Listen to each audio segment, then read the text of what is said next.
So I was going to, I left my house around like, I want to say like 9 o'clock. Yeah, it was pretty late, 9 o'clock last night, to go to the bar because it's Cinco de Mayo, right, Julio? And we're Mexican, so Mexicans drink on Cinco de Mayo. Yeah. Drink some tequila, whatnot. And when I left, we were up by 1. It was looking very promising. I think it was like the 8th inning. And then I get to the bar and like I'm like half through my beer in, and I get a notification that we lost by like 9-6. And it's like, what the fuck happened? Like, Chris Bassett was pitching so well. Like, what? And then I saw, and Lou Trevino gives up 5 runs. I'm just like, oh my God, dude. I was just praising you on last week's episode, and you dog me like this. This is like a regular occurrence with his career. And he fucked over your fantasy team. No, I dropped him.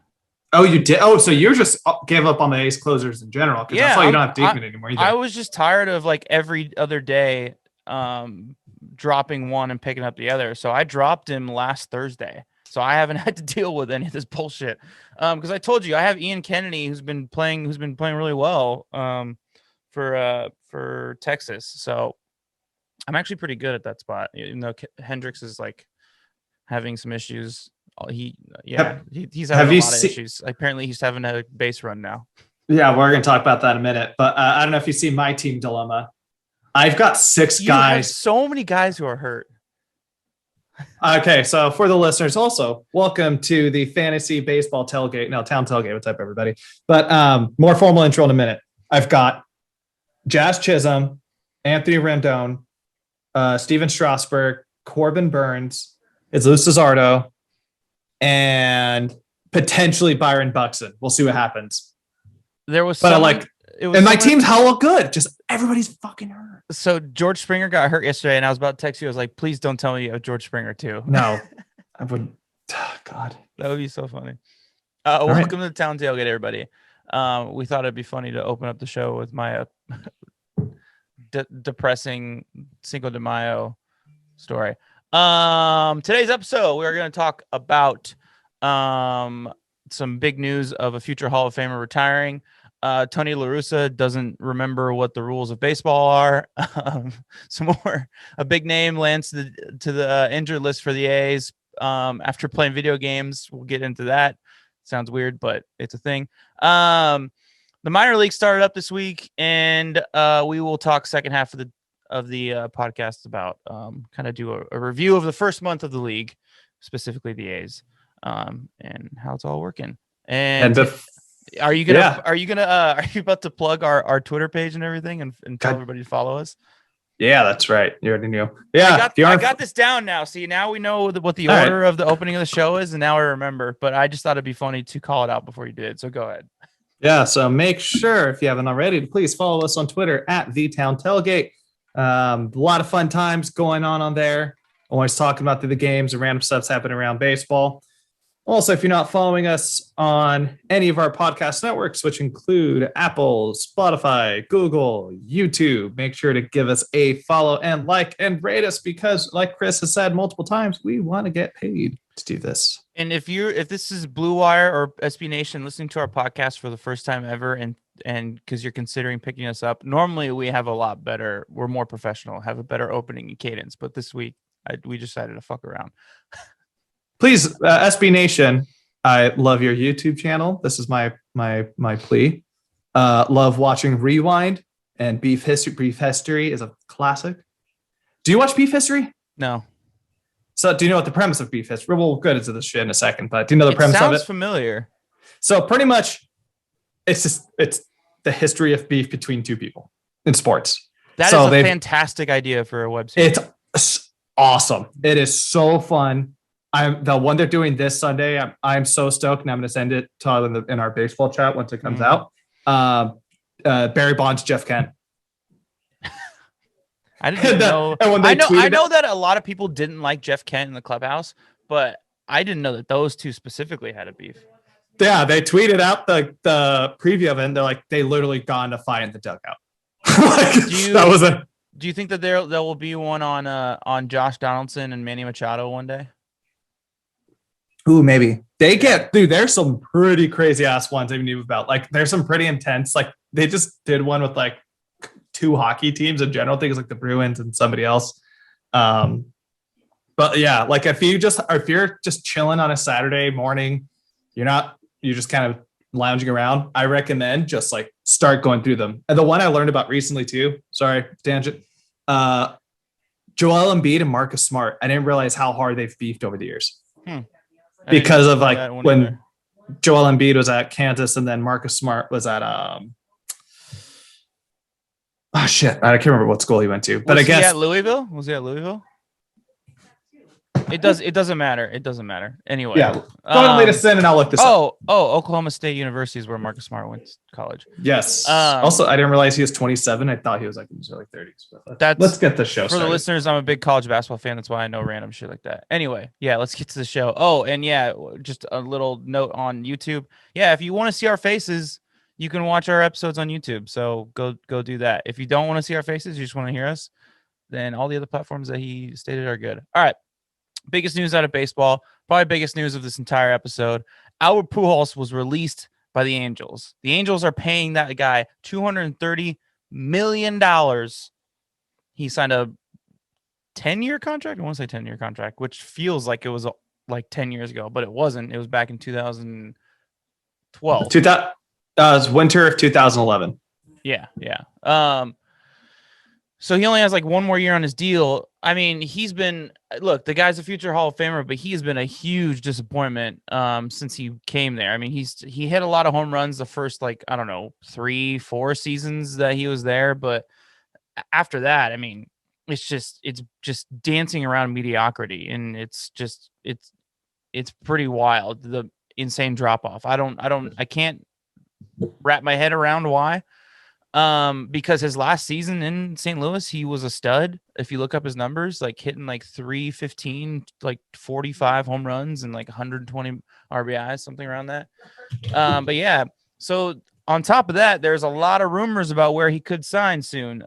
Julio's going to get deeper into that, but this is a pretty interesting story. I don't know how effective he'll be the next place he goes, but people are going to be following where he ends up. It's I'll kind of push against what your argument was. Is a complete waste of time. He did only make one All-Star game in those 10 years with the Angels, which is, for somebody signing this contract, that isn't good. And they only made one playoff appearance throughout that the whole time, and that is not good either. But you can also say, the milestones he did pull off. He hit 600 home runs. Hopefully he can still play a little bit longer and could get to 700. He's got 3,000 hits. He's got 2,000 RBIs. So like statistically, he did everything the big stuff as an Angel, which is pretty dope.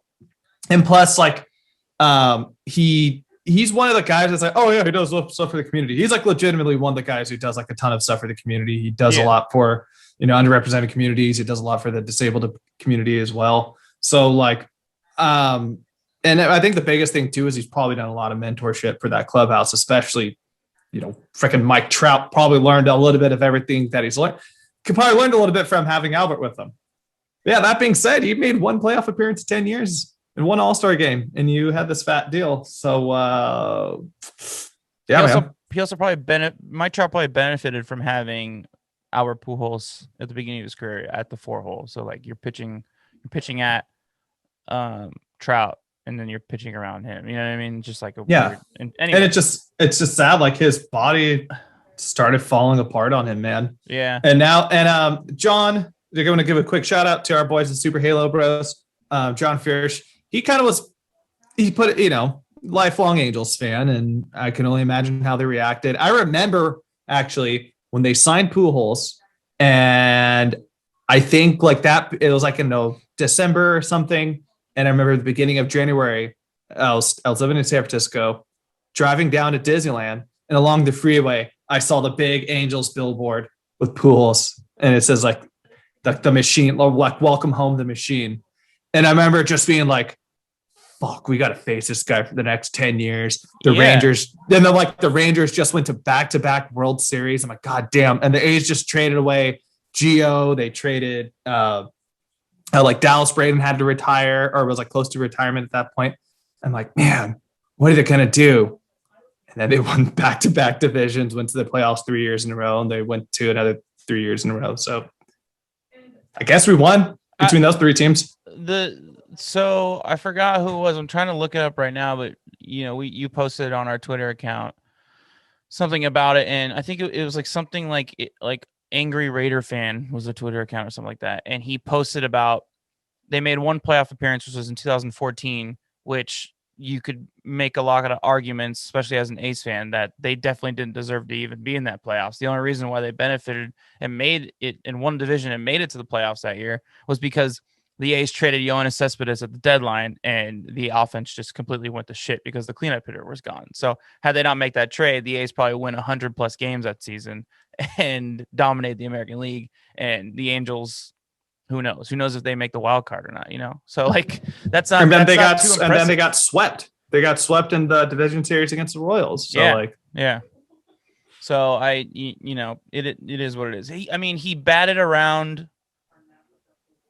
He kind of danced around. He averaged probably around like 240 with the Angels. His first season, he hit 285. His third season, he hit 271. But after that, it's like 240, 241, 245, 244, 224. Like, yeah. And he only hit 40 home runs once, 2015, which was his all-star season, like you said. I don't know. We should probably move on and talk about where he potentially could go. So there was a pretty funny video real quick. If there was just a montage, because I don't know if you know this, there's like statistically, he's actually like the slowest person in baseball. Oh, really? So I saw like a 2-minute montage of just all the double plays, like a bunch of double plays into it. It's pretty funny. Yeah. But yeah, I'll go and pick up what you're going to say. It sounds like this is a pure mutual thing. Which I think this, even though this was mutual, I think this is hella dirty that they at least didn't give Angel fans. We're recording on Thursday night on the 6th, and the Angels had a game tonight, and the news came out in early afternoon. It's really dirty. They at least didn't give the fans one more chance to appreciate them. That's fucked up. How do Angels fans feel about that? Did you ask John about that? Like, does he care? So the biggest thing, I think everybody's like, as a fan perspective, as of him, they hate to see it happen. Obviously, the guy has been an anchor more or less for this teams over the last 10 years, even though they weren't that successful. And all the things I've already said, they really love him.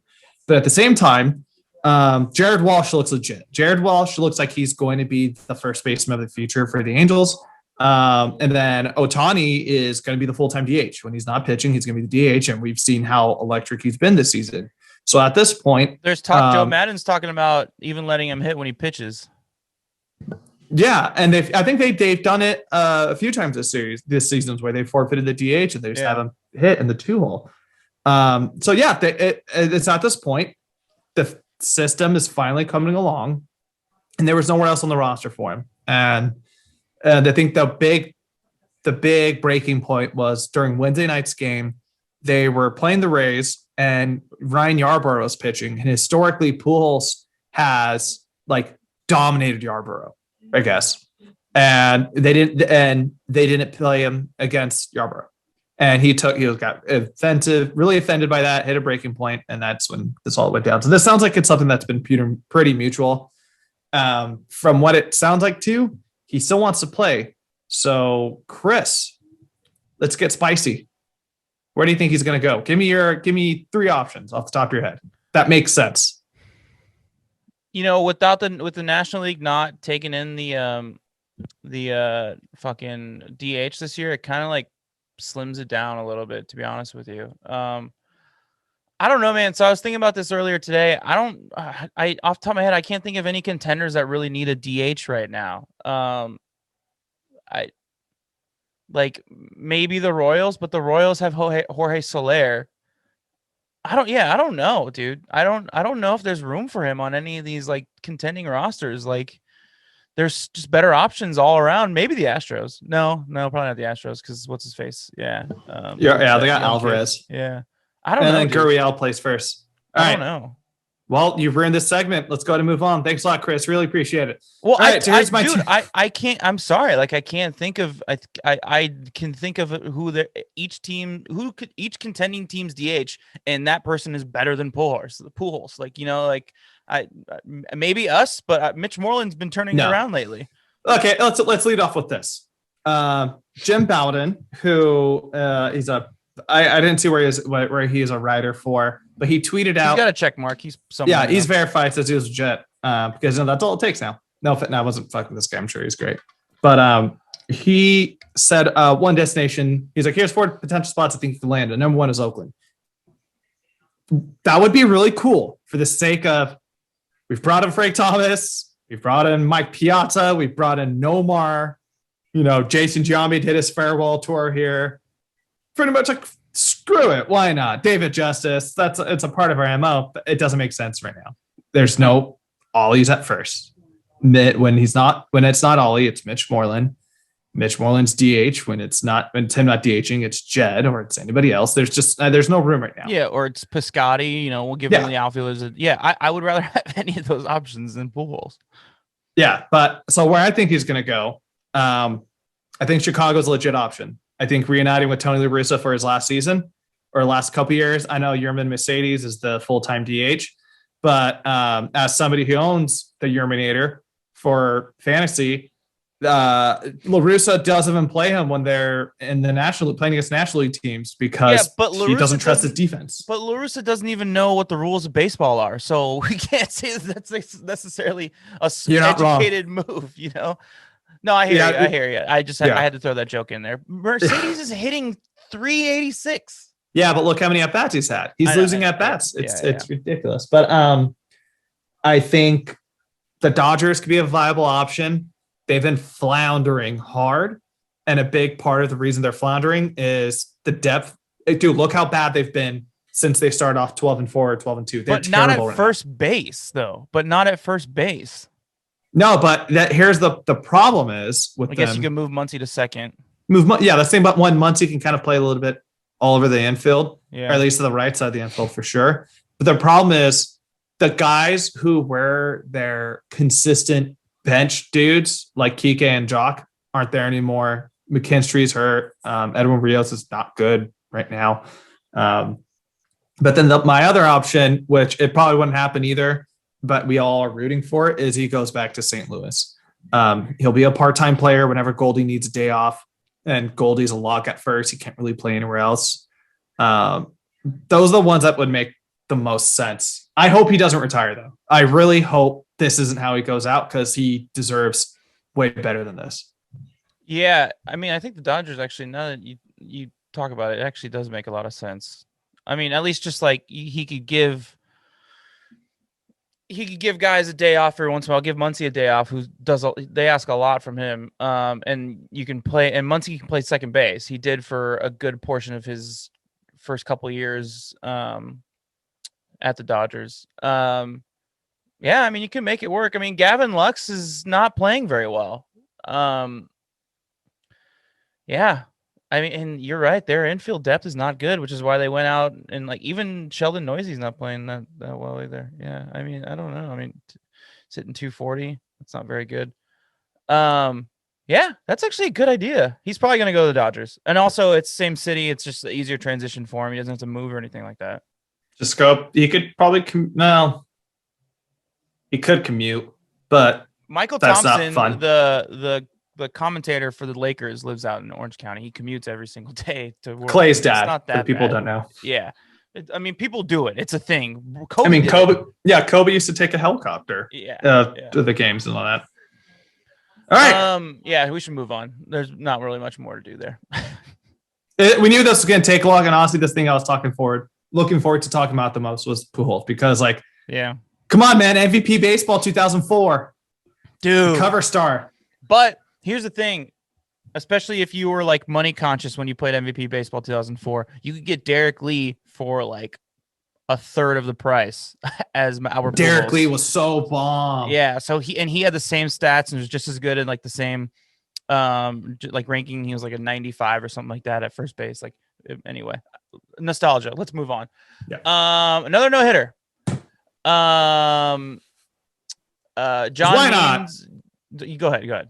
Yeah, John Means threw a complete game no-hitter Mm-hmm. against the Seattle Mariners. A real no-hitter.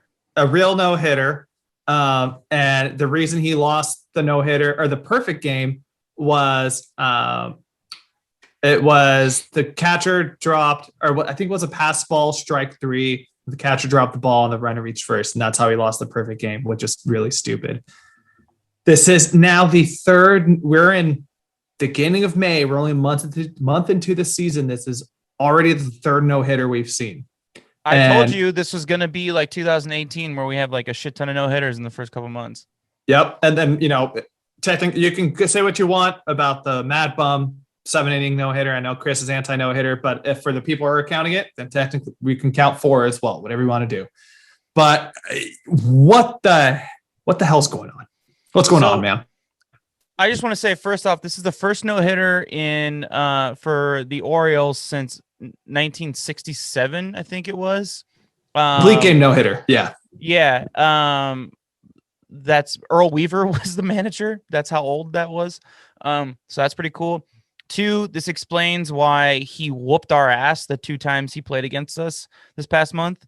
This guy's a real pitcher, and he proved it. 3 tremendous starts in a row.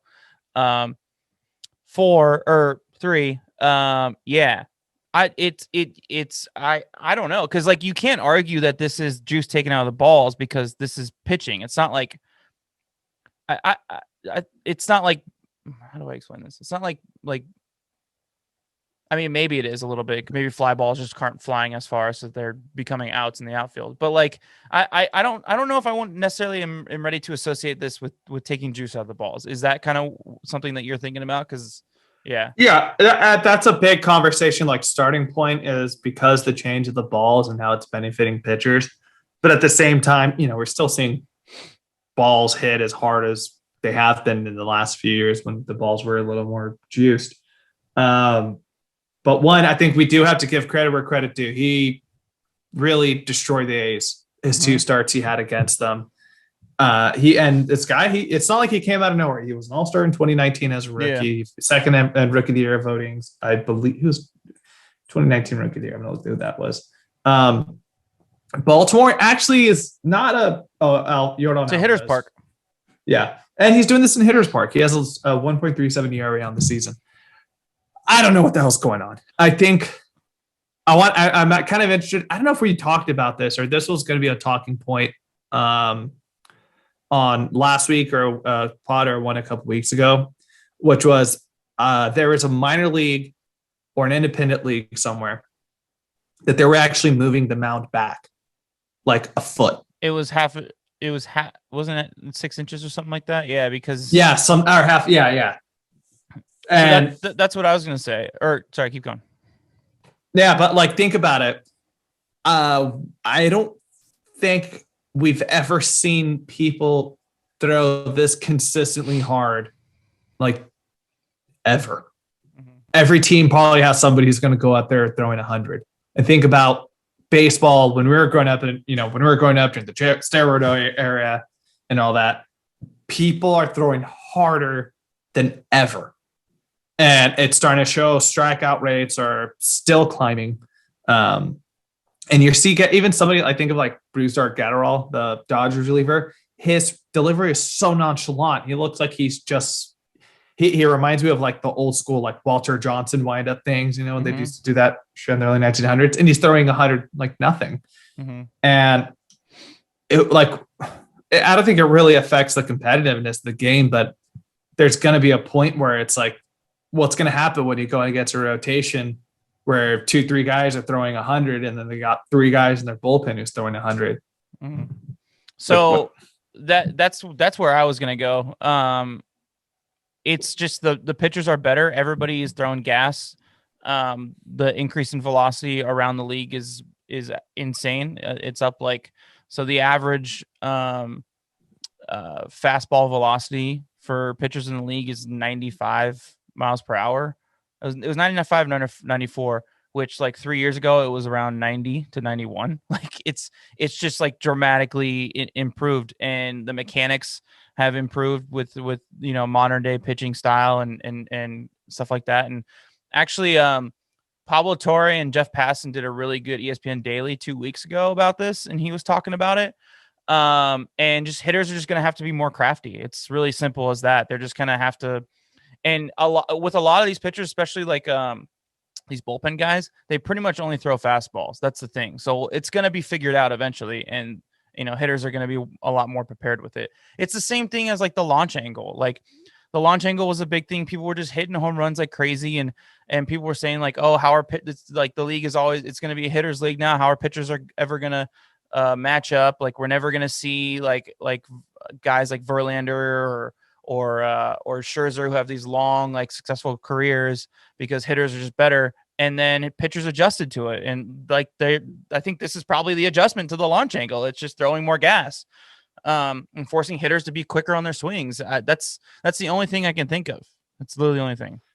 It's just kind of it's just sports evolution. It happens in every sport. Think about what we've had running quarterbacks forever. I was just about to say that the RPO.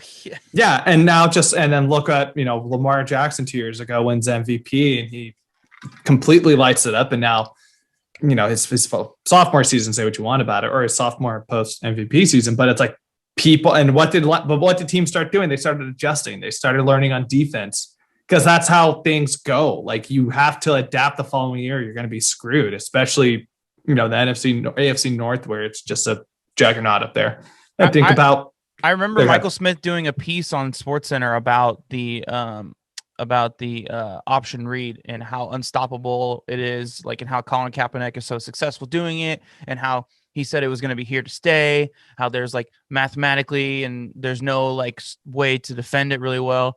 And then 2 years later, like Colin Kaepernick, I mean, he's out of the league for other reasons, but it wasn't as successful in the league after that. And just basically defenses just started blitzing from the outside more. That's kind of a big way they defended it. And it's just like, we always see this. We always see this thing that this new strategy that pops up, and it's really cool for 2 years, and everybody thinks it's going to like change the league. And then, people just adjust. I think the only sport that has still allowed those players a benefit is probably the NBA. When you think about, with the 3-point shooting, you think about how, like they've had to implement the rule in the last 5-6 years where you can't put your foot in when the shooter's landing spot, because how many times we've seen Steph almost break his ankle, or, somebody like Trae Young almost bust his ankle or something like that. Yeah. That's the only sport where I can be like, that's a dirty way to do it. My boy Zaza right here is the reason why that's the thing. My boy Zaza right there. But yeah. I mean, 3-point shooting is a little bit different. I don't really know how you stop. Oh yeah, anyway, it doesn't matter. But they'll adjust. You're my gambling friend. Over under. I am. 4 no hitters rest of the season. Over under. Oh, over. I would take the over on that. Okay. Yeah, I would probably take the over. Right, we're only a month into the season. We have 5 more months left. Yeah, but something tells me, just like football, is you're gonna make more adjustments. Yeah, but not during the season. You don't have the time during the season. Front offices have all the time in the world in the off season. That's usually where they do that. They look tape and they look at analytics and shit like that. Julio's writing down that I took the over in our notes right now, so he can hold it against me if there's just like curious. I like to write down some of our predictions. But let's keep going. Yeah. Or unless we got anything else, I'm done with this. No, congrats, John Means. Yeah, that it was awesome. It didn't surprise me. I was like, that's the dude that fucking killed us the past week. Okay, got it. Anyway, I keep hinting at it this so far this episode. Last big piece of national news. Tony La Russa. Oh my God. He keeps appearing on this podcast as just what's the theme of this podcast, Julio? Fuck boomers, basically. You said it, not me. He's just old and he just doesn't know what's going on. So For those of you who are new to the game of baseball this season, there is a new rule for extra innings where basically to try and speed up the game to get runs scored a little bit easier so that we're not going into, A's fans know, many classic 18-inning games. Literally, Bart has to announce that this is the last train of the night on those classic 18-inning games. Sorry, blanked out there. Starting in the 10th inning, every inning there will be a runner on second base, again to like try and like speed up the game, get some runs scored on the board. That runner who is on second base is the last batter, right? The last batter of the previous inning before that. So let's say Chapman, Olsen, and Canna hit in the top of the ninth. And it's a 1-2-3. Canna was the last out. He grounds out. He would be the runner on second base. In the National League, if that batting spot is a pitcher, let's say you pinch hit, and then you sub in a pitcher. And so for this example, that spot was a pitcher. It was the 5-hole hitter, and it was Liam Hendricks. In the National League, you are allowed to put the batter who was above that hitter, if it's a pitcher, on second base instead of the pitcher on second base, because pitchers don't really, they don't know base running very well. So there's like a loophole. So Liam Hendricks was at that spot, but the spot before it was Jose Abreu. So Tony La Russa could have put Jose Abreu on second base, but he did not know the rule. So he put Liam Hendricks on second base, and Liam Hendricks actually did a fine job. There were moments where he did kind of look like a chicken with his head cut off, but it's just, I don't know. It was just funny to see. And the I saw a clip of it. The announcers are even talking about it. I was like, does La Russa not know that this is the rule? Like it was, no one in the clubhouse told him. His bench coach didn't tell him. Like, I'm so confused by this. Base running isn't that hard. Tell him, Walsh. Yeah. Oh, did you want me to finish up? Yeah. Oh, it's incredibly hard. Thank you. All right, failed the audition. Anyways, yeah, holy crap, man. It's weird. Look, man, I don't. We knew this was inevitable with him. Unfortunately, yes, I didn't know that rule, so I'm not judging it in that way. But I'm also not a major league manager. So, my job is to know the rules and to take advantage of them and base the strategy of my baseball team around the rules of the game. So if this were my job, one would assume that I would know the rules. I think and that too, I think that this is a bigger issue, which was, we've already talked a lot about this La Russa thing in the past. We've known, like, dude, this guy's one of the best managers ever, the best manager in Oakland A's history. We love everything he's done for this team. We love everything he's done with ARF in the East Bay when it comes to animal sheltering. Amazing stuff that he's done. This says something about his leadership to me. Mm-hmm. In any workplace where your leadership, either if you've been in a leadership position, I've been in leadership positions in multiple places I've worked in the past. I'm sure you've probably have in some places as well. A very first great thing about a good leader is, like, you're open to feedback. You're open to listen to any opinion, whatever it was, for better or for worse. Hey, throw it against the wall, see if it sticks, kind of thing. What was going on in that dugout where none of his bench coaches told him, none of the coaches in general, none of the players in general said anything? What was going on that it could have been something of a timing where it's too late, but what was going on where nobody spoke up and said something? That's the thing that's more concerning to me. Mm-hmm. And what's weird is the White Sox are still, like, pretty good. I think they're in first. I have to check real quick. I know they do have, like, they were in first. I think they're like 15 and 13 or something like that. So it's still 16 and 13. Yeah. But the thing is, like, that was expected. This team's hella good. Oh, wow. Cleveland's ahead of them by half a game. I did not expect that. But, yeah, this team's hella good. Of course they were going to be good. You can throw anybody in there and be a manager and they'll at least be decent. Yeah. So, like, to me, it's just more concerning that this guy may be surrounding himself with yes men who when the time does come where you're going to have to be progressive and you're going to have to be a little more innovative in a situation that you may have, that he may have not have seen in the last 10 years because he hasn't been a manager, he's not going to listen. So like, and I don't know many White Sox fans, but just from going on, Reddit forums and stuff, White Sox fans are pissed because they're like, we know this move was just to kind of, to help out. What was the owner's name again? He was the Bulls owners too. Jerry Reinsdorf. Yeah, Jerry Reinsdorf. He's just pretty much trying to right us wrongs he did for firing him 40 or like 35, 40 years ago. Yeah. And it's just like he's showing like there is probably some parts he still does great, but the things he does bad are terrible. Mm-hmm. Yeah, I'll devil's advocate, he plays in the American League, so maybe he doesn't necessarily know those rules. But again, your job is to know the rules of baseball. Like, I don't and use them to your advantage in order to win. So like, there's just no excuse for this. It's just fucking stupidity and laziness. And if you don't want to learn the rules, that's great.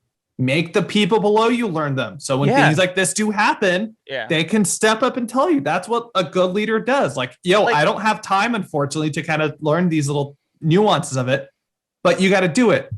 Have you watched Ted Lasso yet? Yeah. Nate the Great. What made Nate the Great so good? He saw the little things. He saw the little things, and Ted was open to the feedback, man. Yeah. Ted Lasso was like, yo, Nate, what play should we run here? You know more than I do because you know this team. Mm-hmm. Yeah, maybe I think Tony La Russa needs to watch Ted Lasso and he'll figure some shit out there. You nailed it on the head with like the coaches underneath him. Like when he said like, okay, Liam, you have to go to second, you have to be our base runner. No one like looked around and like was like, wait, this isn't right. Like no one thought that. Like, so how many games are we into the season? We're almost 30 games in the season. So there's 90 games of evidence of this to where like no one heard of a case like in the past 90 games with this rule about like, that's weird because I don't remember a pitcher spot last year having to be a runner on second. I don't know. It's just fucking stupid. We can move on. It's just, you have to have our annual boomer shit on boomer session, and that was it today. Yeah. Long story short, this guy just needs to have people comfortable enough around him to be like, yo, you're wrong. Or just intelligent enough. He clearly, like, maybe he just has like incompetent people. All right, let's go on to A's news. We're going to talk about most of the A's stuff, like the ups and downs recently and after the break, but a few minor details. Jesus Luzardo broke his pinky. He is on the 10-day injured list. He was playing video games. No one really knows exactly what happened. He didn't really want to get into it, kind of avoided it. He didn't even say what game he was playing, but it sounds like he's nailed his hand on his desk while he was playing games. He's an avid video gamer. Everybody knows that. He was in the MLB The Show tournament back during quarantine. I just am going to assume that he was playing Call of Duty, got pissed off, and he just like fucking hit his hand on the desk. I don't know. But you're a major league pitcher. You should probably be more conscious of that. Yeah, I mean, like, you don't get pissed when, like, Tom Nook doesn't give you more bells in Animal Crossing, Like, that's, he was definitely playing. But I will say, as somebody who's already put 40 hours into the show this year, I get that frustration, but you gotta be better than that. And I think that's something we got to give him credit for. Yeah. Is he did give a post-game or he did, like, a pre-game conference yesterday, a couple days ago, where he's like, look, I will own this mistake. I was really irresponsible. I kind of got my emotions I don't think he said emotions let the best out of me, but he's pretty much aware. He's like, this was really stupid of me. Yeah. And he seemed pretty pissed. And he sounded really disappointed. Mm-hmm. And you have to keep in mind, look, at the end of the day, this guy's, and we talked about this on our Twitter account, the guy's 23. Yeah. When you're in your early 20s, you do dumb shit. Especially more so for guys than anything. You just find your way to do dumb shit. Yeah. Whether that's going to be, getting too drunk and doing something stupid, like, I don't know, jumping off a roof or something. I don't know. I can't think of anything like that. I shared mine where I climbed. When I was about 22, I really wanted to see the sunset. my buddy Drew had a house on the American River, and I really wanted to drunkenly watch the sunset on the roof. So I climbed the side of his house, which could have been very stupid. I probably would not be walking to this day if I fallen, but I did it because I was young and I was intoxicated and I didn't give a shit. Yeah, exactly. So we all do stupid stuff. So he sounds like he's aware of the issue. I'm sure that I think the great thing about this team right now is we have a lot of veterans who are going to kind of walk him through this and talk to him through this process. Mm-hmm. And I think he's going to come back stronger. The guy is way too talented. We have to be aware too. He really hasn't had a full major league season. So if you think about it, in terms of the starts he's had last season and the shortened season, and then as well as appearances at the end of 2019, he hasn't had a full MLB season. And we already have such high expectations on him. And sometimes you just got to let the kids be kids. You know what I mean? This is just a broken pinky. Like we're talking about this a little bit like it's Tommy John. It's not like it's not fine. I think there's some people raising maturity issues, and he's 23. He should be immature. Like nobody likes you when you're 23. Yeah, exactly. Blink-182 had it. Yeah, and there are some people who are like, for me, I'll be honest, I was curious about what game was it. Yeah, not because there was jokes going around on Twitter, like people trying to guess what game it was, and I forgot who it was. I think it was Alex Espinoza of NBC Sports and Ricky Henderson blogs was saying like he knows that Olsen, Chappie, and Pinder are big Call of Duty people, so maybe he's a Call of Duty guy and plays with them. He's also known as the show player and a 2K guy, so maybe it was one of those games. Yeah, and it's not more so like, oh, of course you got mad playing that, because that's not what it's about. For me, it was more of like the connection. I'm like, okay, what games are you playing? Because, oh shit, like that's cool. He also plays blah blah blah or whatever game. The odds are though we're probably not playing the same kind of shit. Yeah. Last piece of A's news that is not going to be discussed in the latter half of the episode.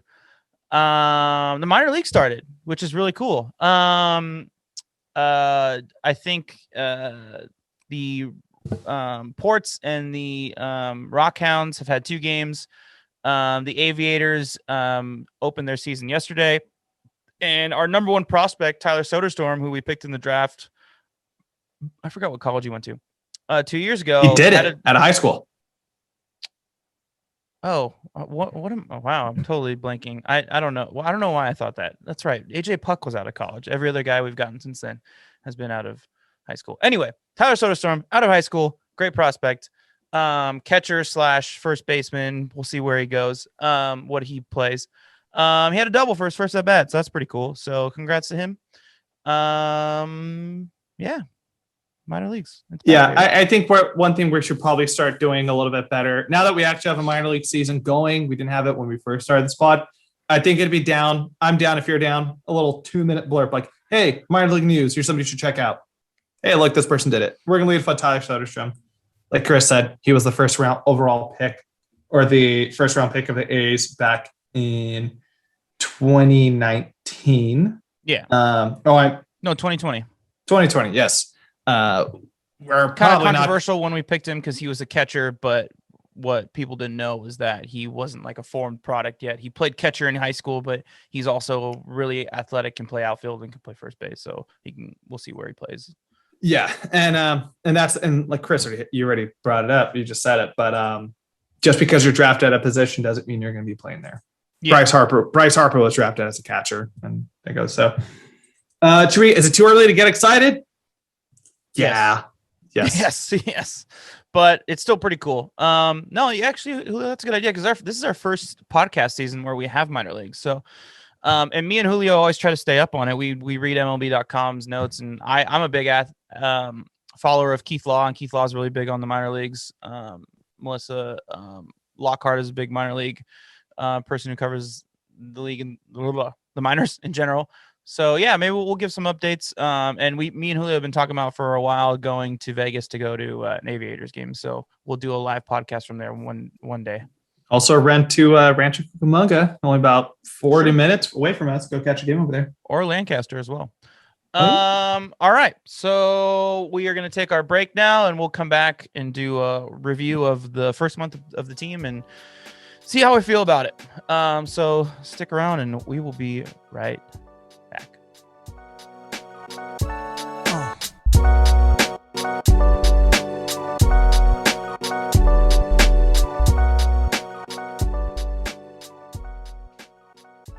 All right, welcome back to the Town Tailgate podcast. So this will be a shorter segment this week, but because nothing too much has happened, the A's have more or less been dancing around 500 the past week. They had some pretty big wins and they had some pretty shitty losses. Like the one I opened the podcast with, Lou Trevino's loss yesterday, and then today was just God. I mean, it was just like open the floodgates. It was insane. So we're gonna just do a little first month review, Julio. What are your main team takeaways so far in the first month of the season? Wow. My biggest takeaway, and it's been something that I've been harping on for a while now, is the bottom of, like, something's got to be done about that bottom of the lineup. And it's at the point where it's like, I don't know if these guys can turn it around, because we've kind of seen the performance out of we've seen what Kemp can do. We've seen what Garcia. Don't even get me started on Kemp. That fucking throw he made today warned me to. We've seen what they can do. Something on my wall. And it's getting to the point now where their faults, like the one through five, solid, solid as shit. I think, Canna has been excellent in the leadoff hole for most of the season. Ramon hitting 2, and then you're going Jed, the Mats, Murph, fantastic. And then like Piscotti in the 6 or 7 hole, great. It's just like the bottom of the lineup where your 9-hole hitter is more or less your second leadoff hitter, and Elvis Andrus hasn't lived up to that. And I think that's something if they really want to be great contenders, they got to fill that spot up. All that being said, they've looked awesome. They've looked really good. Started really slow, incredibly historically slow. But I think overall, you can't really be mad at where this team's at right now. The rotation's been consistent for most of the part. Sean Manaea has been excellent in the first month. Passett's starting to turn things around. Frankie's is hit or miss. We'll see. And then the bullpen, the main guys in the bullpen have been elite for most of the year, with outside of Trevino's, blow up yesterday. But T had a rough outing today, but yeah. Wait, did PT get in today? Yeah. He didn't? Okay. Besides that, he was the one who earned the 3 runs on the like hanging slider that Sergio hit, or Sergio threw and then scored 3 runs. I think he earned all those runs because he put those guys on. But yeah, they're I think they're really playing their identity, which is defense. Defense has been excellent. Bombs, they're currently lead the American League in home runs. And then bullpen. The bullpen's been their main bullpen guys have been pretty great. There's always some place that we can improve. I've really liked what Martin Gallego said when he was launched a couple weeks ago with dudes like Romo and Kolarek. They're veterans. Just give them their time. They'll figure it out, especially after Romo starts today. So many people are calling for his head. You got to give him a little bit more of a leash, man. Like, this is some guy who's been in really big moments. He's closed out a World Series. Give him his leash. But overall, as the team, you got to be happy where they're at right now. Especially historically, they've been slow starters in April. Well, and they've had some injuries in the bullpen. Like, that's kind of also a big issue. Wendelken and I'm totally blanking on the other guy the past week. And then also, Trevor Rosenthal wasn't there. Yeah. Not having Trevor Rosenthal's help hasn't helped. Yeah, and they definitely were relying on him to be the closer and shit like that. So they kind of had to pivot a little bit, and they've kind of made it work so far, except for yesterday. But it is what it is. It might just be a small hiccup for Trevino. We'll see. Yeah, I mean, I agree for the most part. When we were talking about the Dodgers earlier in this episode, it definitely made me kind of realize what you were saying about how important depth is, especially on a championship team. And that's something that we need desperately. Like I said, in response to what you're talking about Kemp earlier, like that throw that he made today, like if that goes into the dugout, like that's an additional run. So that's a 4-run at bat right there that doesn't need to be that because he just made a really shit throw. Like it's just like he makes mistakes like that on top of him not hitting that just drive me fucking insane. And the reason why he's playing so much is because Chad Pinder is hurt. But like we can't just rely on one guy for depth in the infield. Like it's just it's something 1,000% that they need to address at the trade deadline. They need to get more depth in the infield because this is brutal and guys need rest, and that's probably a big reason why the guys are getting hurt because they're playing so much because Bob Melvin doesn't trust any of the depth in there. And 7 through 9, yeah, it's Elvis Andrus really needs to start hitting better. His defense and his leadership is important, but like that's something that's really frustrating. I can go down the list all fucking day. We're seeing a turnaround for Mitch Moreland, which is great. But the top of the lineup more or less has been reliable. But this is something I want to bring up to you. Recently, the top of the lineup has been struggling. Matt Olson, for example, is hitting .222 in his last 7 games. He only has 6 hits, 1 home run, and 8 strikeouts. So basically, ever since he got knocked in the face, he's had some issues with hitting. Yeah, that's what happens when you get hit now with the baseball. Sometimes you lose some stamina there, man. Yeah. Before that, Jed was struggling. He had like a 3-game run where he was kind of struggling a little bit. He's definitely picked that up this past week, so he's kind of back to Mr. Consistent. But Ramon, he had his classic Ramon slump, and then he's back on fire again. So Ramon was another guy who I wanted to bring up some stats. He's hitting .400 in the last 7 games. 400, dude. I was looking at these splits. It's wild. 4 home runs, 10 hits, 6 runs brought in. I mean, the guy has just been killing it. And then to go back downward again, Mark Hanna has not been hitting very well lately. So he's been getting on base. He's been walking, but he's hitting .220 average. So the inconsistency. That's baseball, man. The inconsistency is kind of driving me a little bit nuts.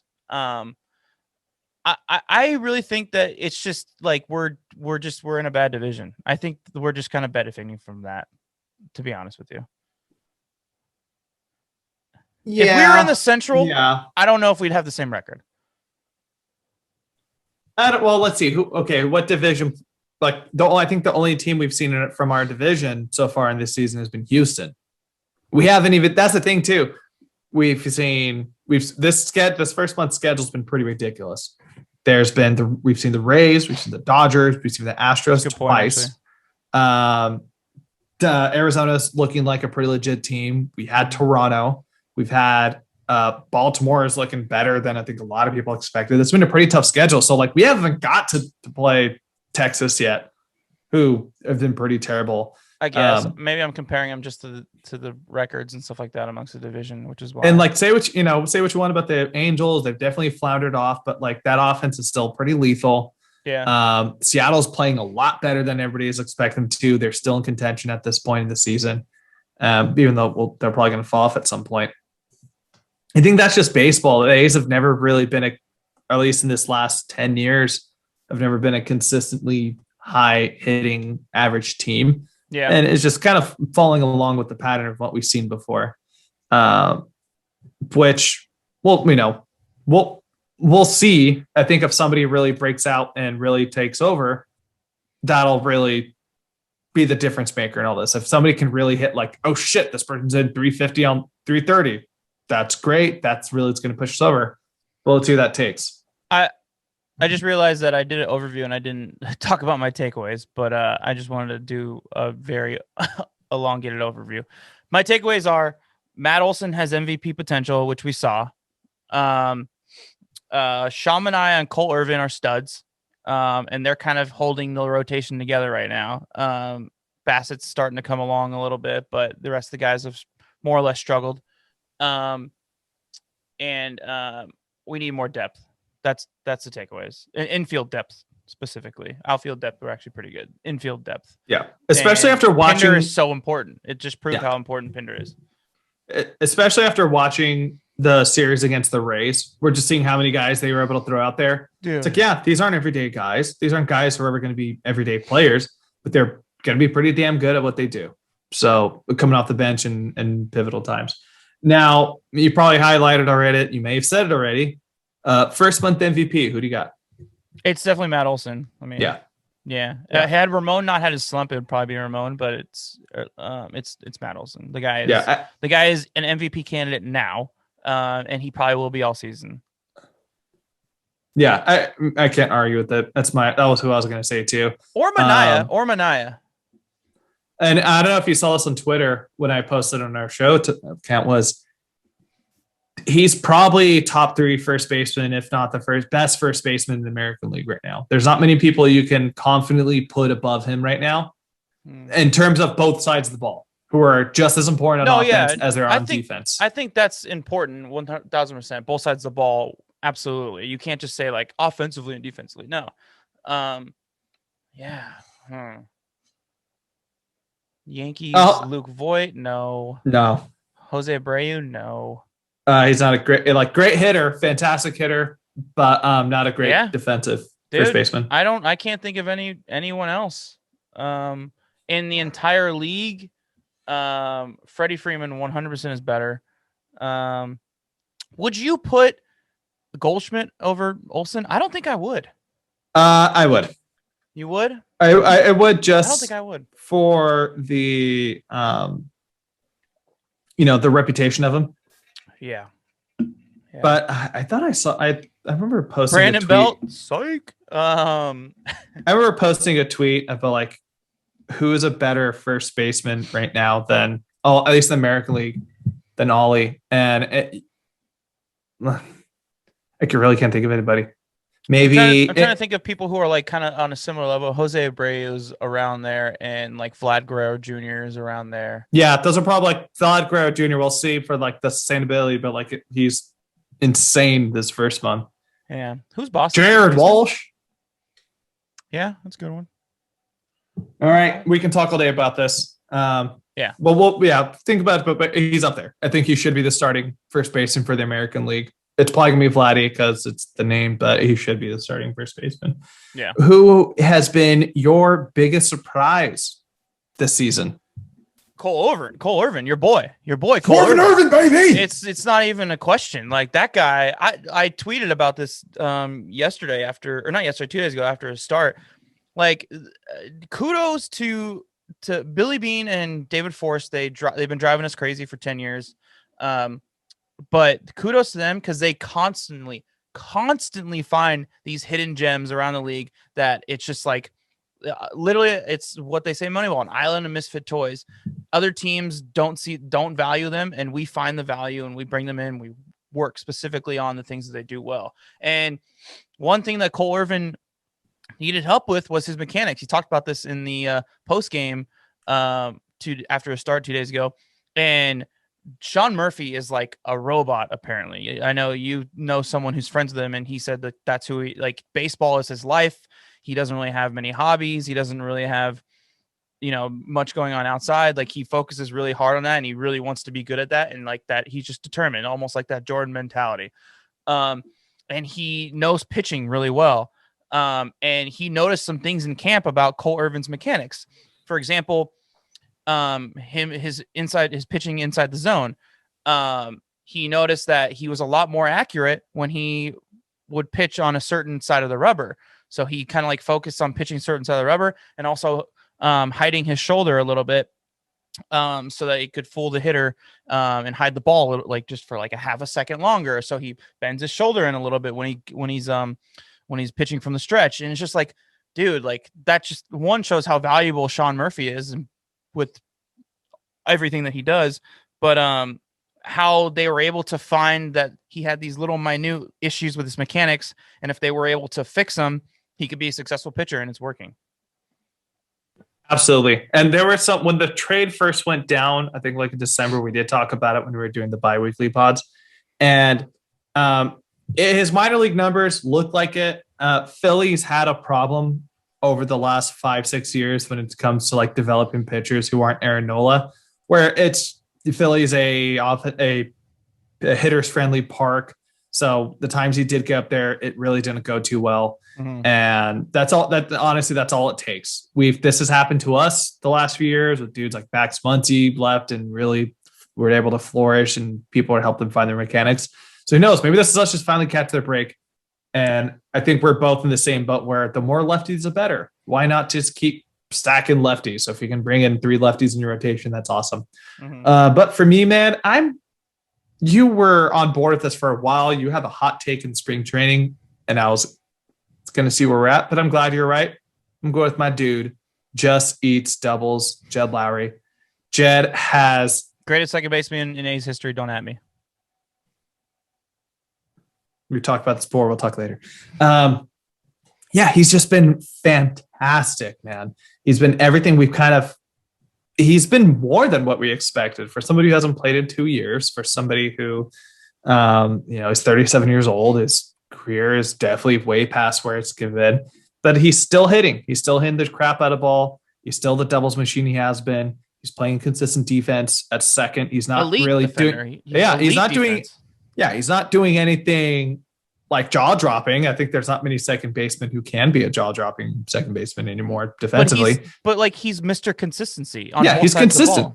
Absolutely. And he hits a stride, but guess what? The guy will still hit you 270. He's still driving some RBIs. Yeah. He's been able to hit in the 2 hole. He's been able to hit in the 6 hole, the 7 hole. And I think he's somebody that while we are missing the offensive capabilities of Marcus and Elvis obviously hasn't filled it in for that void at shortstop, Jed has helped alleviate that. We haven't had this productivity these last few years in 2019 and 2020 at second base ever since he left. So having him back there, really huge game changer. And it just makes you wonder, God, if they just could have made a deal for Marcus, who he ended up having a pretty decent series at the end of it all. I know Bassett got him a few times yesterday. And if it makes you think what you could have wondered if Marcus could have been this lineup with Jed hitting like this. Had they paid him and not Rosenthal? Either way, it was going to be deferred contract, which is not what they're going to do. Yeah. Either way, Jed's been awesome. I love it. I'm glad he's back. He's been a fan favorite forever, really. So I'm glad he's really picking up how he's been hitting. And let me ask you this question. Would you rather have prime Jed, or Tommy La Stella again? Oh, prime Jed, easily. Yeah, same. I think if you would have asked me even at the end of last year, I still would probably said prime Jed. He just matters. He just means so much to this generation of Oakland A's and Oakland A's fans. Just Tommy's never done. Tommy never is going to be an all-star. He was awesome for us last year, and I've been a fan of his when he was with the Angels all those years. But he's never going to be that guy. And Jed, Jed can hit for power when he needs to. He's so great at just his placement when he's hitting as well. Fantastic. And the main thing is he's reliable. You can trust him. You can trust him on defense. He's always going to be a Gold Glove finalist, more or less. You can trust him on offense. He's always going to get the big hits when you need him. He's always going to get hits. To kind of start off a run. He's always going to hit around high 290s or 280s, 290s. He's never going to really slump. He's just Mr. Consistency, and it's great. Yeah. Do you have any other points you want to make on the month? No, I'm just glad he's there. But I think the last thing we got to talk about is, this was originally going to be the biggest disappointment, but I changed the title to Get It Together. You're going to get Pujols. So I'll go ahead and lead this off, and I think we're probably going to be the same boat. It's Elvis Andrus. Now, we know he didn't have a great year last year. We know he's had to adjust to the new environment, and he's not in Texas anymore. We just didn't expect him to be this bad. And if we're going to be legitimate contenders, and I really do think this team with this top of the lineup, this pen and this consistency across the starters, albeit I think we do need one more dog for the starters. I think they could be there for the American League, but it's we can't if this guy's going to be playing the way he has been playing. Yeah, he's the only one. There's no other candidate for this award conversation, whatever you want to do it. Like we can say what we want about Tony Kemp, but the thing is, he doesn't play enough. He's not an everyday guy. Elvis has played in 30 games this year, and he's hitting 149. Like that's not acceptable, man. You gotta pick. And look, if you were traded from Texas and then you went to Milwaukee or you went to like Florida or Miami, I get that. Completely new area. You probably have played there a handful of times in your life. You've been playing in Oakland.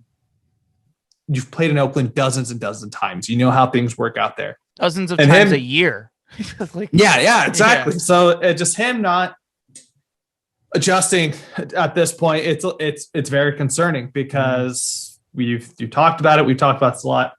We need that middle infield depth, and he's not looking like the guy right now.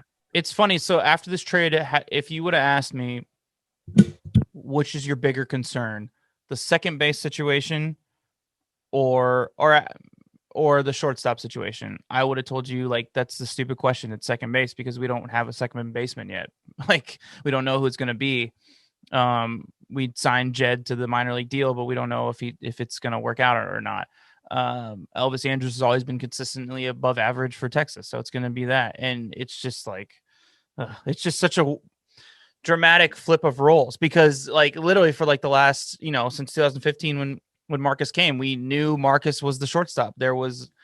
We knew consistent confidence there, and the second baseman situation has been a revolving door testing out these different guys, and we don't know what's happening. And now it's like the other way around. It's just I don't know. I mean, if they want to contend, they're going to have to make a deal at the deadline if he doesn't turn it around.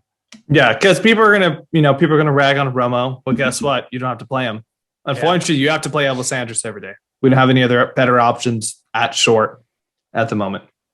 I'm trying to look at like who teams that are in last place that would make a trade. I mean, Trevor Story is out there. We'll get there when we get there because I have other pipe dreams when it comes to we'll do our pipe dream. Fair enough. Yeah. I think overall, this team looks really good. Yeah. Like the faults that they're at, they're not as much as this team is an emotional roller coaster for me and how up and down I am. That's my personality more than it is to the team. Yeah. Cool, man. So let's move on. Let's do the finishing finishing touches, the icing on the cake of every episode. We're gonna talk about our player of the week. Yeah, no, I was looking for the phrase like something about like cleaning up, like let's sweep up the end of the rug. I don't know, it doesn't matter. All right, yeah. The upcoming schedule. This weekend we are heading to we're in Tampa. We're in Tampa. We have a homestand. Tampa's coming our way, so another interesting series. And then we go to Boston. Big series, 2 first place teams in the American League go head to head. Cannot wait for that one. That is Tuesday through Thursday of next week. So 2 big series in a row where we really have to prove ourselves. We have to at least split both of them. Well, we can't split the Tampa one because it's a 3-game series, but you get what I'm saying. Yeah, exactly. Yeah. This is probably it seems like this first month and a half schedule has been insane. Yeah. This first 2 months are insane. If you look at the rest of May, the A's schedule is just not fun at all. And which is kind of obviously pick and choose your battles, but like the A's first month schedule was also not great. So it's just like, and then now you're just going to go, as you can see, I'm like deliberating or like procrastinating here. Here's the A's rest of schedule. After the Red Sox, it's the Twins, and then it's the Astros, and it's the Angels, and then it's the Mariners. And the Mariners are a good team this year. And the Angels again. So like, yeah. Where can we catch the break, man? In June, it calms down a little bit. The Royals, who are actually good. Good. Yeah. Rockies. Rockies, Yankees, Giants. Ooh. Yeah, it doesn't really. I see 2 series. It doesn't lighten up until after the All-Star break, and then it gets a little bit easier, except for like the Padres. But yeah. I see 2 series we should easily sweep with the Rockies and the Rangers. But yeah, no, the Diamondbacks have actually been pretty decent lately. Yeah, fun times. And you know what? This is what you want. You want to be the best. You got to beat the best. So yeah. All right. Who's your player of the week? You know what? We already talked about it. I'm going to give it to my dude, my fantasy baseball pickup, Mr. Swervin Irvin, Cole Irvin. He pitched an 8-inning, a 1-run ball against the Toronto Blue Jays. The only run came from our good friend Marcus Semien. And over those last few games as well, he's really been on a tear. During his when he pitched against Tampa, he went 6 innings. He gave up 2 runs. He did get the loss, but besides the point. Against Baltimore, he went 5.1 innings. He gave up 1 run, and he's looked like he's really clicking. And I think that's something. It's weird. We talked about this all season long so far. It's those middle rotation, back of rotation guys who've been really clicking. It's more so the top 2 guys. Bassett's starting to click again. And then that's good. That's a good problem you want to have, because the latter, it's unsolvable. But that situation, all the talent's at the front, so they're going to figure it out eventually. Yeah, man. Yeah. Keep it going. So Cole Irvin, Swervin Irvin, keep it up, man. We love it. Mine is Laser Ramon, as I said earlier in this podcast, batting .400 in his last 7 games, 4 home runs and 10 hits, 6 runs batted home. He is on another classic tear. I just hope that the hot streak goes for a little bit longer this time before he does his eventual slump, because we know how he is. He's up and down. But he's doing it on both sides of the ball, like dude. Those catches man. He made yesterday in the outfield, how much ground, or yesterday and the day before that, how much ground this dude covers out in center field is fucking ape shit. Like, he's just so fast and he just reads the ball so well off the bat. It's amazing. Him and Canna are just like, they're so good defensively, and they just cover so much ground. Like, it's great. He's my player of the week. So keep it up, Ramon. All right, the ETT, Essential Tailgate Tool of the week. Who's yours? Oh, we got to talk about last week's. Yeah. You fucked up, Julio. No, I didn't. Your last week was. in that sense. Yeah.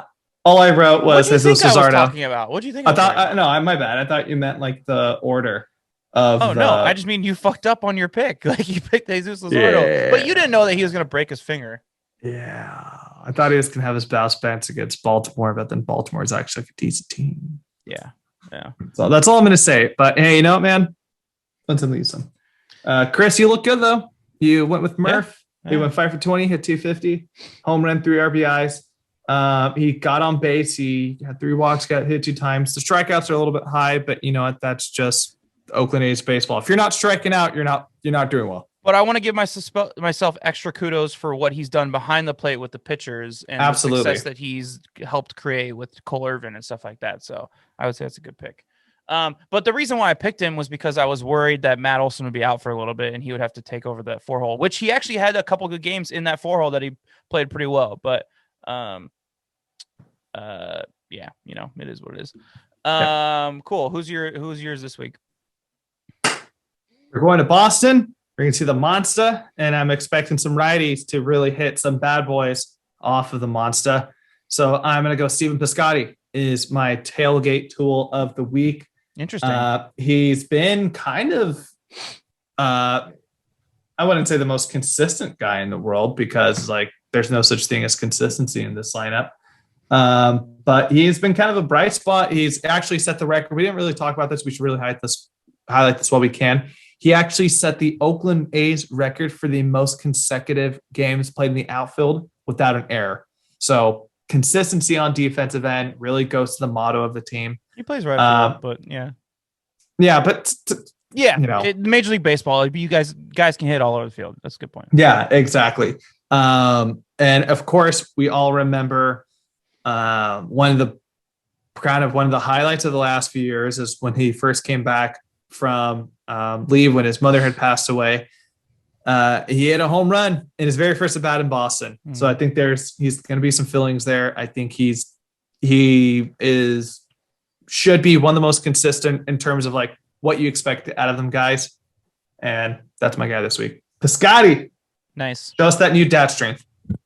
Mine is going to be Ramon Laureano, my player of the week, because with the weird little slump that Olsen's got going because of his black eye, and the inconsistency batting wise of hitting wise, contact hitting wise of Mark Canha, not walking, but yeah.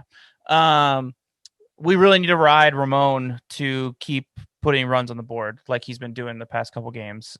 So he's just like, especially with the rest of the lineup, the bottom half lineup not hitting so well. So we're getting hits from all different places of the lineup, typically with 2 strikes or 2 outs. So it's, he's got to keep hitting the ball at the park, and he's got to keep bringing in runs even when we only have one guy on. Like, it's just, he's got to keep doing it. He's just got to keep doing it. We need a lot of weight on his shoulders this coming week, especially with these big teams in town. So that's my guy. You're double dipping, man. He was your player of the week and he's your essential classic tool. Double dip. Classic. All right. Well, I think that's all we have this week, right, Chris? Yeah, that's it. That's gonna finish it up. We'll be back next week. Regular scheduled time. Hopefully, we'll see. I'm just kidding. I got vaccinated this week, and so that delayed us a day, but coming soon to a ballpark near you, Julio and Chris. Boom. Probably not in Oakland anytime soon because we live down here, but we'll definitely be at the Angels A series. And maybe Rancho Cucamonga, it sounds like. We were talking about going to a game during the break. So that'll be interesting. That's going to do it for this week's episode. Thanks for listening. Don't forget to subscribe to all of our stuff. And again, if you want to see our faces, you can go see them on YouTube. They're pretty good looking. Just saying. Katie Wu, my future wife. Just kidding. No. And subscribe to and follow us on Twitter. We like to get especially lately, we've been really interacting with A's fans, and it's been fun, conversing with them and keeping that conversation going. So we want to do that with all of you. Last but not least, Julio. Let's go, Oakland.